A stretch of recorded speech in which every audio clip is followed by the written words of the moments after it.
ধর্মপাশায় আমার জীবন আমার স্বপ্ন শীর্ষক কর্মশালা অনুষ্ঠিত।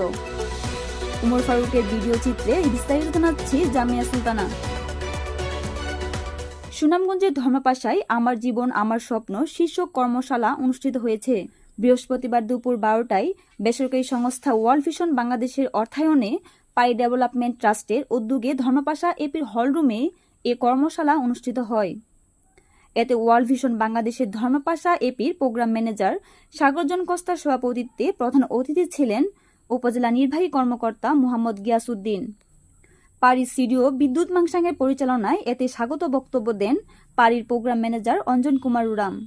বিশেষ অতিথি হিসাবে বক্তব্য দেন উপজেলা কৃষি কর্মকর্তা মীর হাসান আল বান্না, ধর্মপাশার সদর ইউপি চেয়ারম্যান জুবায়ের পাশা হিমু, পাই ডেভেলপমেন্ট ট্রাস্টের নির্বাহী পরিচালক গাব্রিয়েল রোজারিও, সমকাল সাংবাদিক এনামুল হক এনি, গণকণ্ঠ প্রতিনিধি সেলিম আহমেদ, আজকের দর্পণ প্রতিনিধি শহীদুল ইসলাম শাহীন প্রমুখ। কর্মশালায় কর্ম এলাকার 40 জন যুবা অংশগ্রহণ করেন।